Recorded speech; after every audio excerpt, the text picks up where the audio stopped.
السلام علیکم، welcome to my channel Story voice.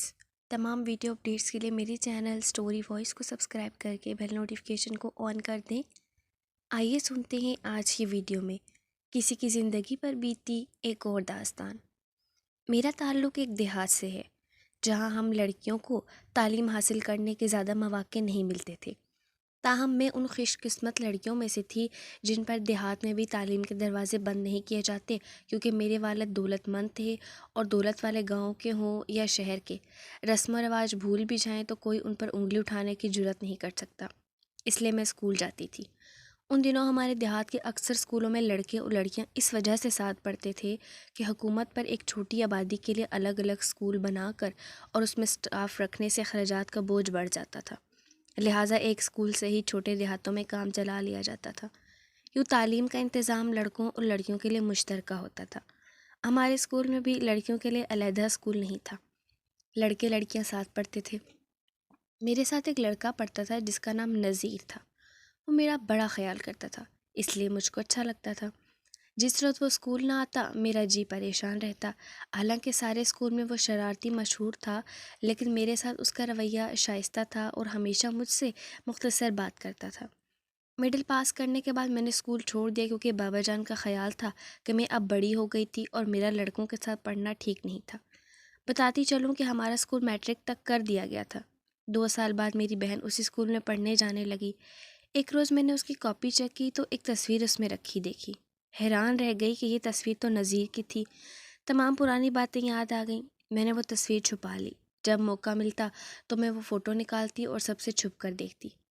8ویں پاس لڑکی جو 2 سال تک گھر میں بیٹھی رہے، اس کے ذہن میں ادھر ادھر کے خیالات کے گھر کر جانا غیر فطری بات تو نہیں۔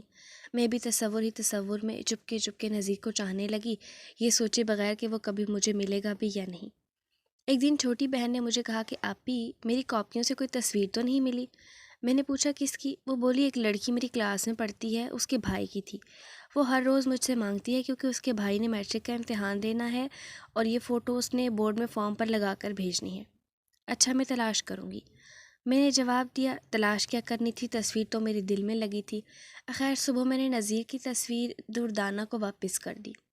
ایک دن میں دردانہ سے کوئی سوال پوچھ رہی تھی، اس نے جواب صحیح نہ دیا تو میں نے اسے خوب ڈانٹا کہ تم توجہ سے پڑھتی نہیں ہو، تبھی تم کو سوال کا جواب نہیں آتا۔ اس پر وہ کہنے لگی، ٹھہرو آپی، میں ابھی سوال سمجھ کر آتی ہوں۔ وہ گئی اور تقریباً آدھے گھنٹے میں واپس آ گئی۔ کہاں سے سمجھ کر آئی ہو؟ میں نے پوچھا تو اس نے بتایا کہ جس لڑکے کا فوٹو آپ نے تلاش کر کے دیا تھا وہ اپنے ماموں کے گھر آیا ہوا ہے۔ فائزہ کے ہاں؟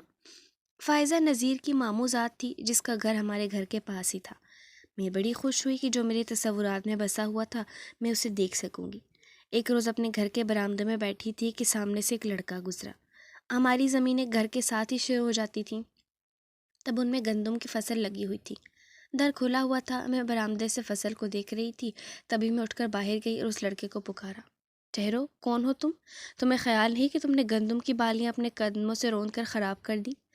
اس نے مڑ کر دیکھا تو میں حیران رہ گئی۔ وہ نذیر تھا اور اپنے ماموں کے گھر کی طرف جا رہا تھا۔ اس نے میری بات کا جواب دیا کہ میں تمہاری شکایت کے جواب میں اپنی ماں کو تمہارے گھر بھیجوں گا۔ اس پر میں شرما کر رہ گئی۔ کچھ دن بعد ہی ہمارے گھر مہمان آئے۔ یہ خواتین میرا رشتہ مانگنے آئی تھی، مگر امی نے ان کو منع کر دیا اور والدین نے میری شادی کی بات ایک اور جگہ چلا دی، صرف اس لیے کہ وہ دولت مند تھے، حالانکہ وہ شخص پہلے سے شادی شدہ اور کافی عمر کا تھا۔ جب مجھے پتہ چلا کہ نذیر کا رشتہ والدین نے رد کر دیا ہے، میں بہت روئی اور فائزہ سے کہا کہ اپنے کزن سے کہو وہ ایک بار مجھ سے ضرور ملے۔ پیغام ملتے ہی وہ آ گیا۔ میں اس کے ساتھ برآمدے میں باتیں کرنے لگی۔ اسے بتایا کہ میرا رشتہ ایک عمر رسیدہ شادی شدہ شخص سے ہو رہا ہے، صرف اس لیے کہ وہ زمیندار بڑا ہے اور دولت مند ہے، مگر میں وہاں شادی نہیں کرنا چاہتی۔ مر جاؤں گی مگر وہاں شادی نہیں کروں گی۔ اس پر نذیر کہنے لگا، میں تو تم کو اس وقت سے چاہتا ہوں جب تم میرے ساتھ اسکول میں پڑھتی تھی، اسی لیے میں نے تمہارے گھر اپنی والدہ کو رشتے کے لیے بھجوایا تھا، مگر اب تو انکار ہو گیا ہے۔ کیا کریں، ہم بزرگوں سے لڑ کر تو اپنی بات نہیں منوا سکتے۔ ابھی ہم یہ بات کر ہی رہے تھے کہ میری والدہ وہاں آ گئیں۔ انہوں نے نذیر کو مجھ سے بات کرتے دیکھا تو اسے تو کچھ نہ کہا، مگر مجھے جوتا اتار کر مارنے لگی۔ نذیر نے امی کو روکنا چاہا تو انہوں نے اسے بھی دھکا دے دیا اور مجھ کو گھسیٹتی ہوئی اندر لے گئیں۔ نذیر بہت بے چین ہو گیا، وہ وہاں سے گیا نہیں بلکہ کھڑکی کے پاس ہی کھڑا رہا، اور امی مجھے جب مار پیٹ کر چلی گئیں تو اس نے کہا، آزاد تیار رہنا، میں تمہیں یہاں سے لے جاؤں گا۔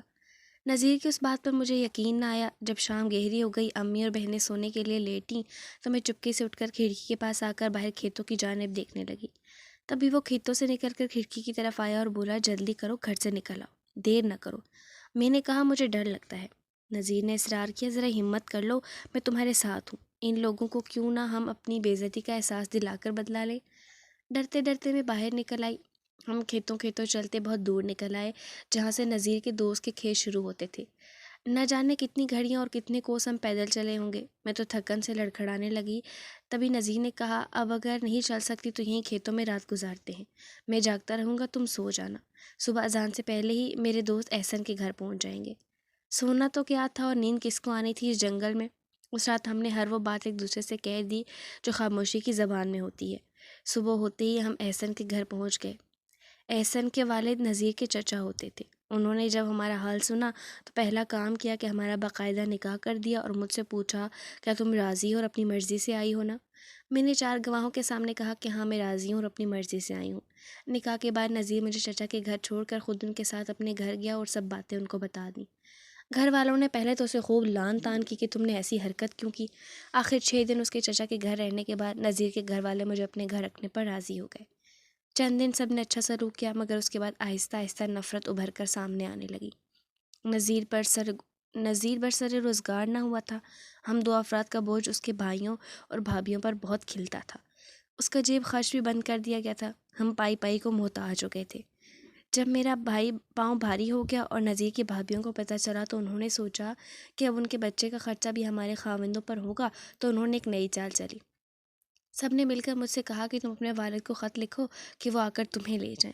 جب تم وہاں جاؤ گی تو پھر آ کر تمہارے والدین کی منت کریں گے اور تم کو صلح سے لے جائیں گے۔ اس طرح تمہارے والدین کی جو سب کی ہوئی ہے اس کا ازالہ ہو جائے گا، تمہارے دل کو بھی سکون ملے گا اور دونوں گھرانوں میں دشمنی ختم ہو جائے گی۔ میں بھی اپنے والدین کے لیے افسردہ تھی۔ ذرا سے اخلاقی سہارا ملا تو راضی ہو گئی اور والد کو خط لکھ دیا۔ خط ملتے ہی بابا جان آ گئے۔ نذیر کے گھر والوں سے بات ہوئی اور وہ مجھے اپنے گھر لے گئے۔ جب تو نذیر کے گھر سے راضی خوشی روانہ ہوئی تھی کہ چلو سسرال والے بھی خوش اور والدین بھی راضی ہو جائیں گے، مگر یہاں آ کر پتہ چلا کہ اصل کھیل کیا تھا۔ ایسی میری مرمت ہوئی کہ میرا ماں بننے کا ارمان بھی مٹی میں مل گیا اور وقت سے پہلے ہی گود اجڑ گئی۔ میں بہت روئی اور اپنے والد سے کہا، مجھے واپس میرے شوہر کے گھر بھیج دو۔ وہ بولے، شوہر کیسا؟ ان لوگوں نے خود تجھ کو بھیجا ہے، وہ تجھ کو واپس نہیں لے جائیں گے بلکہ طلاق دے رہے ہیں۔ نہ جانے ان لوگوں نے میرے باپ کے ساتھ کیا ملی بھگت کی، نذیر سے کیا کہا کہ مجھے طلاق نامہ مل گیا اور والد نے پھر میری شادی وہیں کر دی جہاں وہ چاہتے تھے۔ حالانکہ اس شخص کو پتہ تھا میں گھر سے بھاگ چکی ہوں اور ایک شخص کے نکاح میں رہ چکی ہوں۔ یقیناً پہلے اس شخص کے ساتھ شادی ہوتی تو میرا بہت چاؤ ہوتا، مگر اب تو میں ایک بھاگی ہوئی مطلقہ عورت تھی۔ اب اس گھر میں میری کیا عزت؟ میرا یہ شوہر کہتا کہ میں نے تمہارے باپ کی لاج رکھ لی ہے، ورنہ تم بیوی بنائے جانے کے قابل کب رہی تھی۔ میں اسے کیا جواب دیتی؟ چپ رہتی۔ اتنے برس بیت گئے مگر ابھی تک چپ ہی ہوں۔ کاش کبھی مجھے ایک بار نذیر مل جاتا تو میں اس سے پوچھتی کہ تم نے مجھے طلاق کیوں دی، میرا کیا قصور تھا؟ تم نے ہی مجھے گھر سے بھاگ چلنے کو کہا اور تم نے ہی بیچ میں دھار میں چھوڑ دیا۔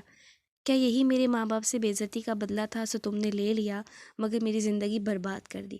اگر قسمت میں یہ شادی شدہ شوہر ہی لکھا تھا تو اس کے ساتھ شادی شان سے تو ہوتی اور سسرال میں قدر بھی ہوتی، مگر اب کیا مل رہا؟ ہاتھ ملتے رہنے کے سوا۔